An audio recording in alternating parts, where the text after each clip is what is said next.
revolution. The Industrial Revolution took a few hundred years, the Information Revolution a few decades. We're seeing this transition happen much, much quicker. It can get to the point where you don't know if it's real or not. We don't think quite like a computer. Computer has pulses, ones and zeros. People would say that a computer can't dream. However, we use the word hallucinate all the time. I think it's just around the corner where we'll start seeing significant economic issues being caused by misinformation generated by AI. People are afraid to lose their jobs. That fear is very relevant. The genie can never be put back. You could put 1,000 regulations. You will not stop people who are smart enough to figure this out. AI is not going away. And so I would say, start learning now and be prepared.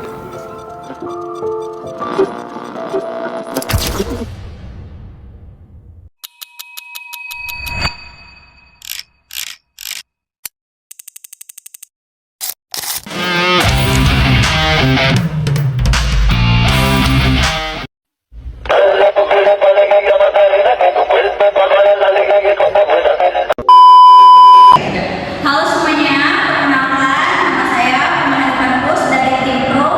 Saya Adina Rahmani Putri dari Tim Pro. Saya Yolanda dari Tim Kontra. Saya Aulia dari Tim Kontra.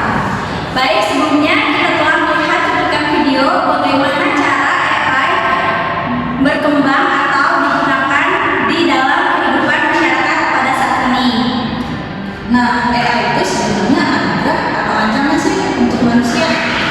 Baik, debat hari ini kita akan membahas dari kedua sisi, baik manfaatnya ataupun resiko yang dapat ditimbulkan. Harapannya kita bisa memahami apakah AI benar-benar bisa menjadi masa depan yang cemerlang atau justru membawa tantangan baru bagi manusia. Kalau menurut saya, AI merupakan sebuah anugerah.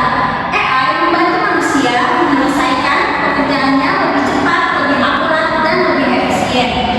Bahkan banyak sektor yang berkembang, mulai dari kesehatan, pendidikan, bahkan industri kreatif. AI membuka potensi manusia, bukan menggantikannya. Saya paham manfaatnya, tapi kita tidak boleh menutup mata. AI juga mengancam pekerjaan manusia. Banyak hal yang dulu dilakukan manusia sekarang digantikan dengan mesin. Pegawai administrasi, kasir, editor, bahkan desainer sudah mulai bergeser. Dan tidak semua orang bisa langsung menyesuaikan diri dengan skill teknologi yang sangat tinggi. Kehilangan pekerjaan memang terjadi, tapi sejarahnya setiap inovasi seperti itu. Dulu saat orang muncul, banyak yang takut juga justru membuka jenis teknologi baru seperti software, digital marketing, dan banyak lainnya. AI membuka peluang baru yang sebelumnya tidak ada. Tetapi peluang baru itu tidak sebanding dengan pekerjaan yang hilang. Dan masalahnya, skill digital itu tidak semua orang bisa jangkau. Jadi yang kayak mereka yang tidak mampu yang ketiga, jurang sosial itu melebar.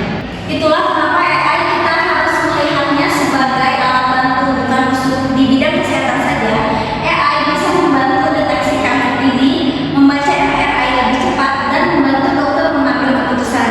Ini bukan soal efisiensi, tetapi menyelamatkan nyawa masa yang begitu harus disebut ancaman. Saya tidak menolak manfaatnya di dunia medis, tapi kita juga harus berhati-hati untuk mempertimbangkan sisi gelapnya. AI bisa menciptakan deepfake, memasukkan suara, gambar, bahkan wajah seseorang dengan secara realistis. Resiko penyalahgunaan datanya jauh lebih besar daripada teknologi sebelumnya. Privasi manusia bisa hilang dalam sekejap. Itu bukan salah AI-nya, tapi penggunanya. Sama seperti internet dulu, ada sisi negatif, tapi kita tetap bisa mengatur dengan regulasi. Kalau regulasi kuat, AI bisa tetap aman dan berperan. Regulasi, teknologinya mungkin berkembang jauh lebih cepat daripada aturannya. Kita lihat saja sekarang, data bocor di mana-mana, identitas dipakai tanpa izin, konten palsu semakin canggih. AI memang membantu pekerjaan, tapi sekaligus mengikis kreativitas manusia. Semakin banyak orang mengandalkan mesin untuk membuat karya, semakin sedikit ruang kreativitas untuk manusia. Saya justru melihat